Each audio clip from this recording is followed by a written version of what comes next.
Ubuzima n'ubutunzi butaragana ubwenge, kiruko n'isoko iterambere ry'ejo.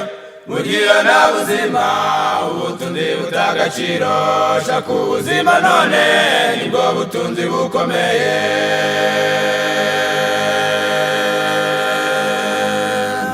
Muntu ufite ubuzima bwiza agira umumaro muri byinshi, yari mwisi barishima kuko igezageza ku bandi, n'Imana ubwayo iranezerwa kuko ufite icyo umaze ku isi, nibwiguha inshingano nziza zikomeye z'iby'umwuka.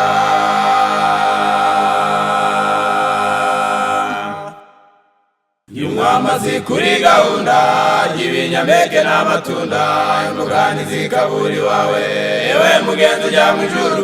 Nakura inyama n'urusenda, isukari, icyayi, ikawa n'umusururu, indita kuza umugisha nk'uko byagenze kwa Esawu.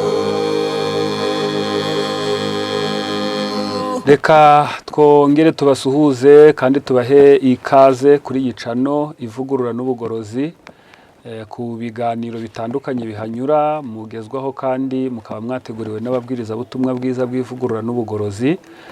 By'umwihariko turi mu kiganiro ibyo kurya bikiza, aho tugenda twiga akamaro k'ibyo kurya uko bikoreshwa, ndetse rimwe na rimwe tukaba dushobora no gushyira mu bikorwa kugira ngo tubashe gusobanukirwa. Njyewe rero turi kumwe nitwa Mboneza Tomasi. Uyu munsi tugiye kwiga guteka umutsima w'ibinyampeke turi buze guhuza, nk'uko ibyanditswe bivuga ko ibinyampeke bigomba kuza ku isonga mu kudutunga. Reka rero dusenge hanyuma tubereke uburyo tugiye guteka iyi ndyo. Urakoze Nyaguhora ku ngoma, tugushimiye ko wabanye natwe, ukaba waraturinze, ukaba waraduhaye ubwenge n'ibyo kurya bidutunga. Uhabwe icyubahiro. Tubabarire ibyo twishe, duhe kubishyira mu bikorwa, ibyo tumenye tubitunganye nk'uko bikwiriye, nibidutera amagara meza bikaduha imbaraga zo kugukunda no kugukorera, duhimbaze neza yawe. Ngaho abadukurikiye ubahe imigisha itagabanije mu izina rya Yesu, amen. Rero tugiye guteka umutsima w'ibigori ndetse n'ingano. Kugira ngo uyu mutsima wacu ukungahare, turifashisha amata ya soya, hanyuma dushyiremo n'ibinyamizi, imboga z'imizi cyangwa se imboga zera ari imizi nka karoti, beterave, nibyo turi buze kwifashisha. Ibyo rero turi bukenere, aha tuhafite ifu y'ibigori. Iki ni ikiro kimwe cy'ifu y'ibigori. Hanyuma tukagira ifu y'ingano turi buze gushyiramo. Iyi fu y'ingano dufite hano, iyi ni irobo turi buze gushyiramo muri kiriya kiro cy'ifu y'ibigori. Hanyuma turaza kwifashisha beterave, turakoresha 1/4 cyayo kugira ngo umutuku utaza kuba mwinshi cyane. Turakoresha karoti. Birumvikana ko twebwe ibyo kurya tugiye gukora bishobora guhaza abantu nka 4 cyangwa 5. Rero kubera ko aha turi bwifashishe karoti 2, kuko no mu isosi yawo turashyiramo izindi 2, kubera ko iyo ugiye gutekera abantu buri wese umubarira karoti 1. Rero kubera ko ibinyampeke bijyana n'umunyu, aha tuhafite umunyu turi buze gukoresha. Noneho kuko dushaka inyubakamubiri, niyo mpamvu twifashishije aya mata ya soya, ndetse turabasobanurira uburyo twayateguye. Twafashe ifu ya soya, ikirahuri kimwe cy'ifu ya soya, kuko gishobora guhaza abantu 6. Turangije cya kirahuri cy'ifu ya soya tugishyira aha muri iyi jage, hanyuma dushyiramo ibirahuri hagati ya 5 na 7 by'amazi. Turavanga neza, turabireka bimarana igihe kitari munsi y'amasaha 3. Noneho ibi nibyo turi buze rero guhuza. Biraba biduhaye indyo yuzuye, kandi mu by'ukuri turaba dufitemo ibinyampeke, turaba dufitemo ibinyamisogwe byaduha proteine, turaba dufitemo imboga, ndetse turaba dufitemo n'umunyu. Murumva ko iyi ndyo yacu nihura n'isosi nziza turaba tubonye indyo yuzuye. Turaza rero gukenera umwuko, birumvikana ko umutsima utekwa n'umwuko. Turaza gukenera aka kayungiro ko kuyungurura ya mata yacu, ndetse turaza gukenera n'ikiyiko turi bukoreshe kugira ngo tuze gushyiramo umunyu. Ibi rero nibyo tugiye gukoresha. Turaza kuwifashisha aka gasafuriya kugira ngo abe ariko dutekamo. Noneho ngaho rero mukurikirane uko tugiye kubikora kugira ngo nawe iwawe ujye urya indyo yuzuye. Umugambi ni uko twese twagira ubuzima bwiza. Tugiye rero kuyungurura aya mata yacu tuyateke. Aya mata yacu namara gushya, turaza noneho kubabwira ibindi biraza gukurikiraho, kuko turaza kuba twarapye ziriya karoti, twarapye ya beterave, ndetse tuze kubikarangura mu gasafuriya. Si ngombwa amavuta kuko soya nayo ubwayo ni amavuta. Hanyuma niturangiza dusukemo ya mata yahiye, dutegereze yongera abire. Namara kubira dushyiremo ifu duteke umutsima. Reka rero tuyungurure aya mata yacu.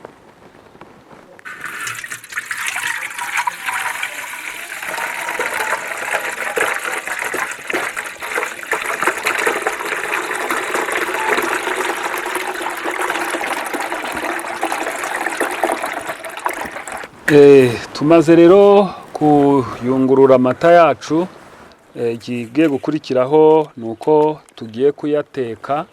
Noneho yamara gushya tukaza kuyatekesha umutsima.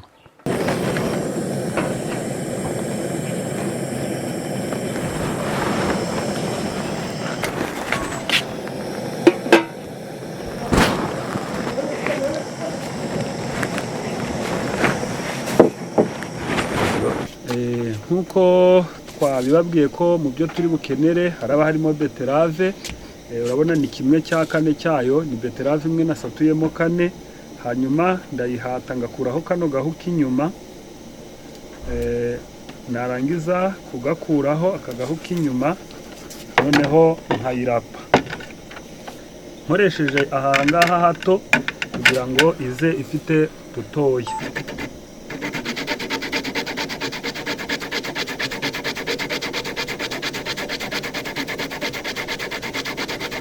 Iyi beterave yanjye irongeramo intungamubiri, kubera ko nayo ubwayo ifite umumaro, kandi iratuma umutsima wacu usa neza, kubera ko nidufata umweru wariya mafu tukongeramo umuhondo wa karoti, twarangiza tugashyiramo n'uyu mutuku, agatsima kacu karaba gasa neza.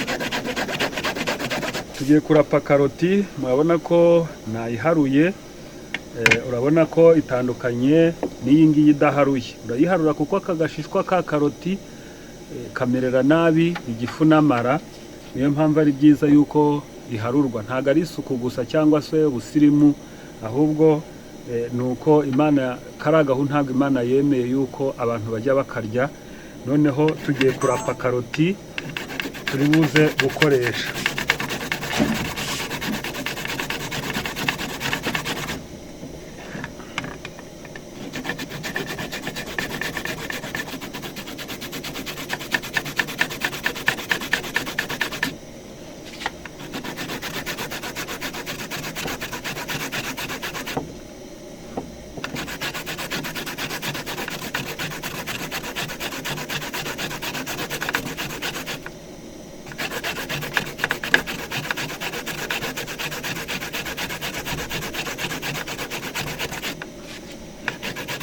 Aha rero murabona maze kurapa ya karoti.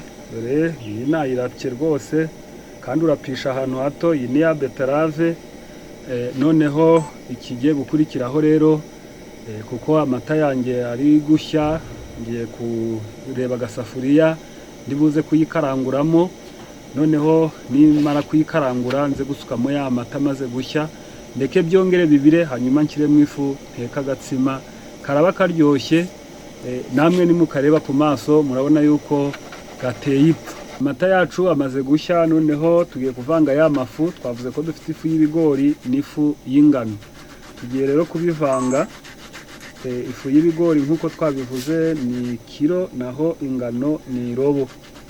Nitumara kubivanga turafata ikiyiko cyumutse, tuvangishe ya mafu yacu kugira ngo ahure neza. Genda umanura ikiyiko kikagera hasi kugira ngo uzamure ifu yo hasi. Tugiye guteka rero, tugiye gushyiraho agasafuriya kugira ngo tukumutse. Niturangiza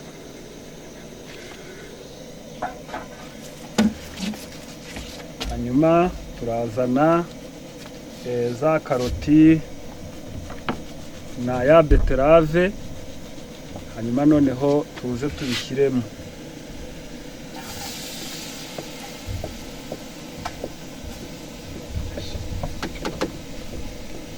Noneho vange neza. Ushaka ikintu cyo gufatisha kugira ngo udashya, kuko umuntu ukorera mu gikoni agomba kwirinda impanuka. Rwose murabona ko wa mutuku uri kugenda wivanga na wa muhondo bigahindura ibara, ntabwo ari umuhondo kandi si n'umutuku. Rero murabona ko bimaze guhura neza kandi bimaze gufata umuriro. Ubona ko bigenda bigira akabara keza uko ugenda ubivanga. Noneho ubu rero tugiye gusukamo ya mata kugira ngo noneho tuze guteka wa mutsima wacu.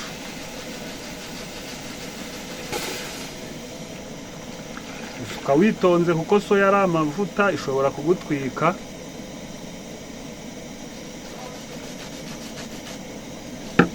Noneho turangiza turavanga neza. Murabona ko ni akabara keza, ntabwo ari umutuku ukabije kandi si n'umuhondo na wa mweru. Bitanga ibara ryiza ku buryo ibyo kurya ubirebesha amaso abona rwose yuko biteye ipfa.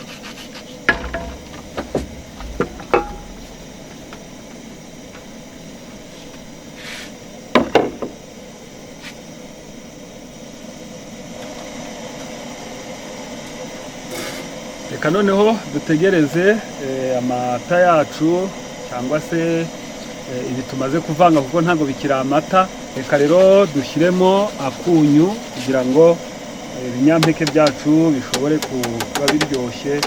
Nuko dushyiramo akunyu ariko gake. Ntabwo rero biri butinde kuko n'ubundi n'ubundi amata twari twayatetse yari yahiye.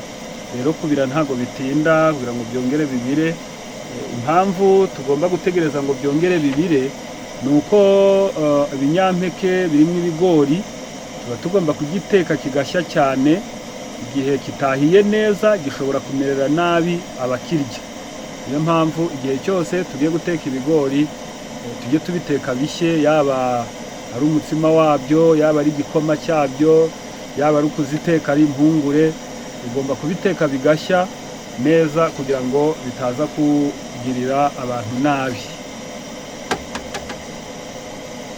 Rero murabona ko rwose amazi yacu arahiye. Niba turayita amazi, niba turayita amata, kuko ntabwo akiri amata kandi ntabwo ari amazi, ni ya mvange y'amata ya soya twashyizemo. Za mboga zacu zigizwe na karoti na beterave turangije dushyiramo akunyu. Ubu rero tugiye gushyiramo ifu, hanyuma noneho duteke umutsima wacu.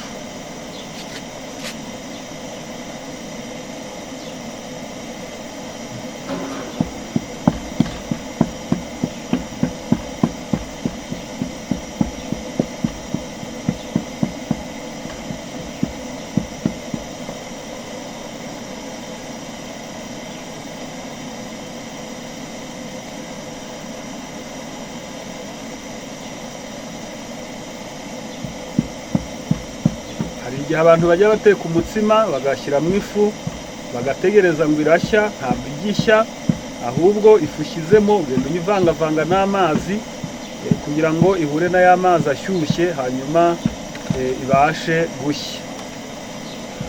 Birabujijwe gukora ku isafuriya ugashya uri guteka kuko byangiriza intoki ndetse n'imitsi yumva ikagenda ishya buhoro buhoro, kubera ko mu ntoki harimo imitsi yumva y'ingingo zose.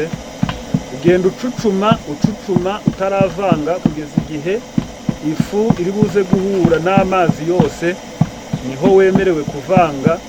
Naho ubundi ugenda ufuza gutya usa n'ucucuma. Nibwo buryo bwiza bwo guteka imitsima iyo ari yo yose. Rero muzajye mubimenya, mubizirikane, kandi bituma bumva ifu. Niba ifu yawe ari nke uhita ubimenya ukongeramo indi, niba ihagije uhita ubimenya ukarekeraho. Nk'ubu ndaza kongeramo akandi gafu gake mbere y'uko mvangavanga.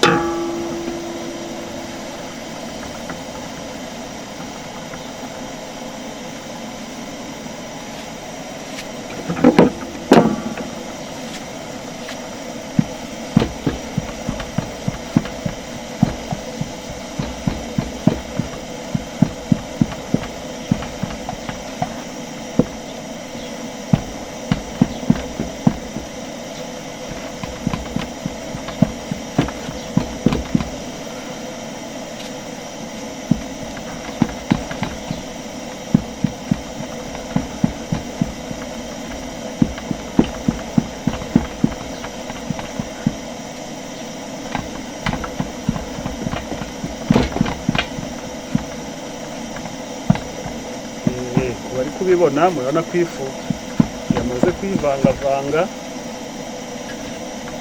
Noneho ubwo ndatangira kujya mbirindura, nongere mvange.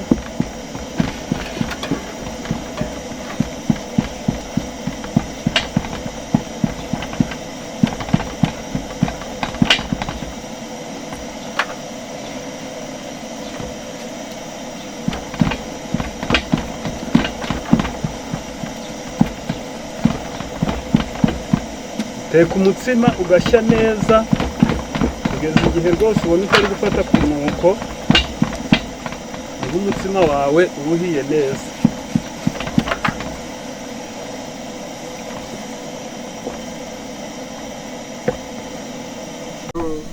Iyo akatsima kawe kamaze gushya ugenda ugashyira mu mpande zose kugira ngo uyu muriro wo ku isafuriya ku ruhande ubanze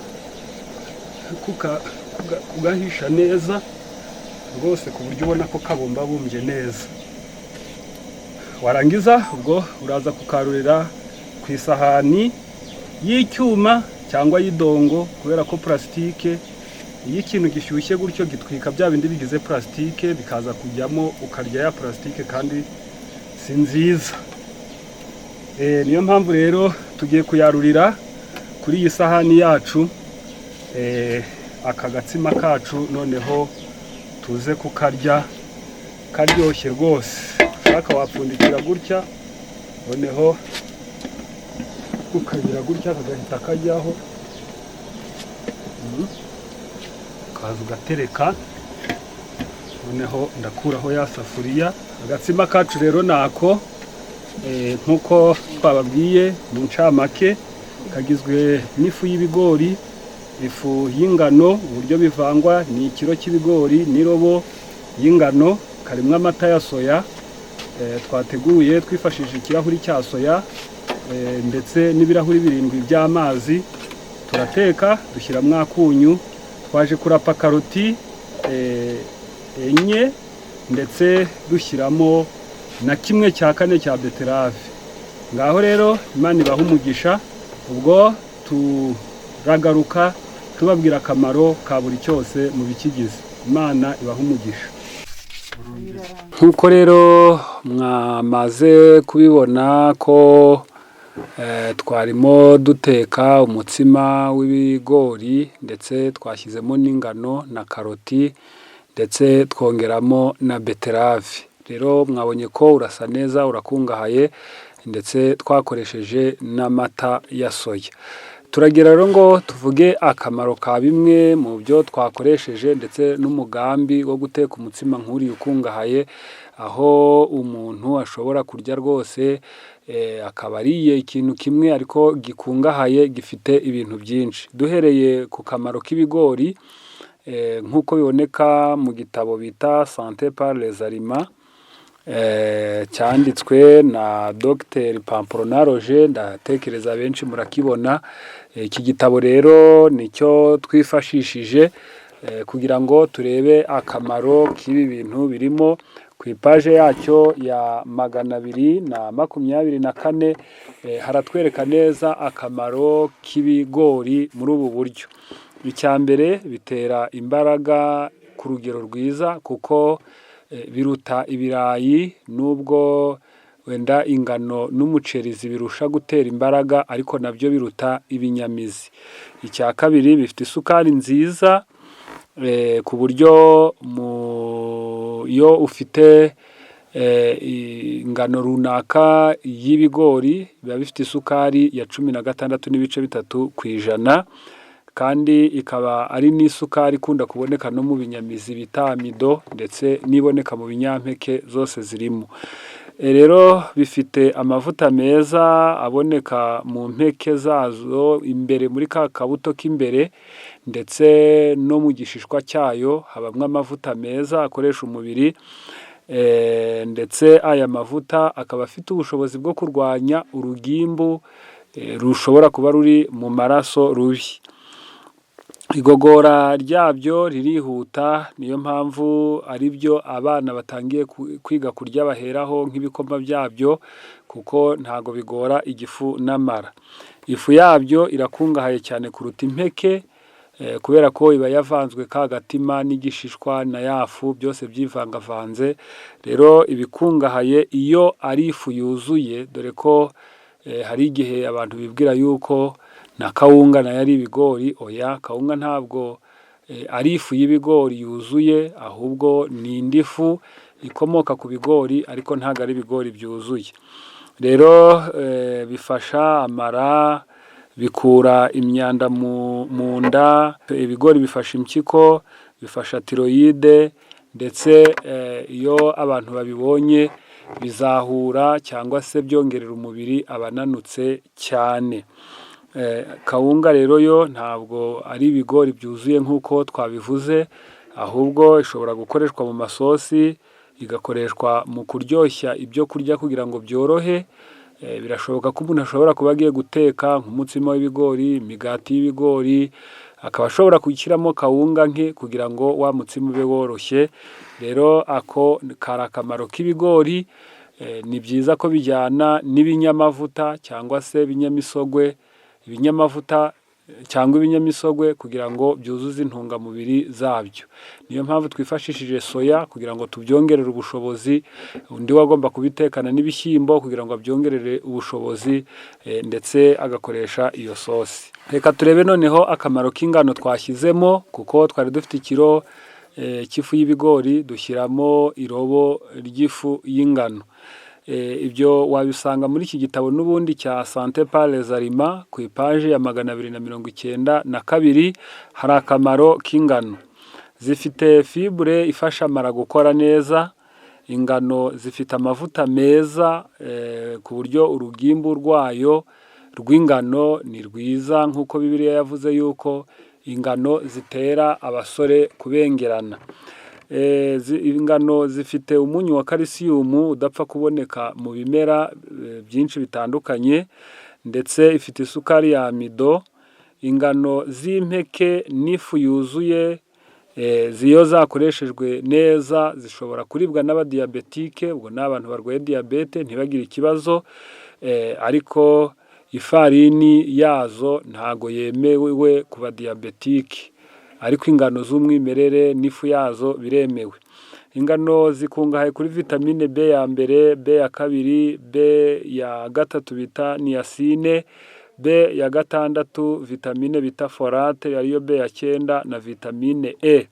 Bityo vitamine ziba mu kabuto k'imbere kamwe kagize ingano kaba karimo imbere mu mumero wazo. zifite imyunyungugu nka fosifore, magnesium, fere, calcium, zinke, cuivre, manganese ndetse na calcium nk'uko twabivuze. Zirakenewe rero ku bana n'ingimbi kuko zongera igikuriro, ni isoko y'ubuzima n'imbaraga, zikaba umwami w'ibinyampeke. Rero zirakenewe ku bafite indwara za twibanire nk'iyo bita arteriosclerose, iyo nka diyabete, rubagimpande, kanseri. Ibi ni ibyo kurya byorohereza abo barwayi ku buryo abafite izo ndwara za twibanire ni byiza yuko bazikoresha. Ingano rero zigira icyo bita gluten, bizibamo ku buryo iyi gluten iyo igeze mu mara, amara aragorwa, bityo hakabonekamo imyuka mu mara. Niyo mpamvu zigora abantu bafite amara y'amanyantege nke, ndetse zikabuzwa abana bakiri bato b'impinja, ku buryo umwana yemerewe ingano ageze igihe kingana n'umwaka kuzamura hejuru. Nanone zikenera ibinyamisogwe ndetse n'izo bitazanwa nka noix de cajou, nk'ubunyobwa, nka amande, kugira ngo zibe zigiye neza kandi bizifashe muri rya gogora. Twashyizemo rero na karoti, nayo turababwira akamaro kayo mu ncamake. Ifite isukari nziza, ifite vitamine B na vitamine C, niyo bita provitamine A. Ni substance cyangwa se ni ibintu biba byibitse muri izo karoti ku buryo iyo zigeze mu mubiri, umubiri ubasha kuzikoramo vitamine A. Ifasha imboni kureba neza, cyane cyane igihe butangiye kugoroba. Iyi karoti ifasha uruhu n'amatembabuzi ari mu ruhu kuvamo imyanda, bityo bikaba bimeze neza. Ifite fibre yoroshya ibyo kurya mu mara. Ifite amavuta yirukana inzoka zo mu nda. Karoti ubwayo yifitemo amavuta abasha kwirukana inzoka zo mu nda. Ni urukingo rwa kanseri yo ubwayo. Isenyera imbuto z'ibibyimba, ikungahaye mu myunyungugu, yongera amaraso, irinda amara kuziba, kandi irinda indwara nk'amahwima, inkorora, ibisebe mu gifu, rubagimpande, umwijima ndetse n'agasabo k'indurwe. Aha twarebaga rero kuri karoti. Naho beterave muzayisoma ku ipaje ya cya gitabo cya Santé par les Aliments, paje 262. Ifite isukari ya saccharose n'iyitwa fructose. Ni anti-anémie, bivuga ngo yongera amaraso ku bantu bafite ikibazo cyo kubura amaraso. Ikura uburozi mu maraso, bityo irakenewe ku bantu bafite gute, mu bantu bafite acide urique. Ni acide mbi iba iri mu maraso, imwe bunda isokera mu nkari. Ifite imyunyungugu nka calcium, potassium ndetse na magnesium. Ifite fibre nyinshi, igabanya urugimbu mu maraso, itera igifu gukora vuba, kandi ni anti-kanseri. Ubwo bivuze ngo ni urukingo rwa kanseri. Rero murumva ko iyi ndyo ibikungahaye, iyo wongeyemo amata ya soya noneho biba bikungahaye kurutaho, kuko soya nayo ni ingirakamaro. Imana ibafashe kugira ngo tujye tumenya gutegurira imiryango yacu, abacu, indyo nziza kandi yuzuye ishobora kuba yatugirira akamaro. Imana iduhe imyumvire myiza mu izina rya Yesu, amen. Ubuzima n'ubutunzi butaragana ubwenge, kiruko n'isoko iterambere ry'ejo. Mugira nta buzima ubutunzi butagaciro, shaka ubuzima none nibwo butunzi bukomeye.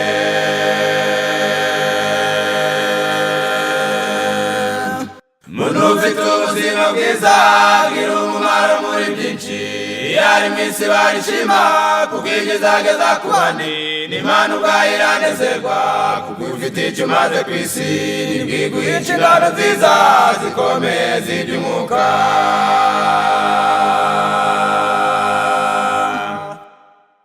Y'umwamazi kuri gahunda y'ibinyampeke n'amatunda, imboga ntizikabura iwawe. Yewe mugenzi ujya mu ijuru, takura inyama n'urusenda, isukari, icyayi, ikawa n'umusururu. Indita kuza umugisha nk'uko byagenze kwa Esawu.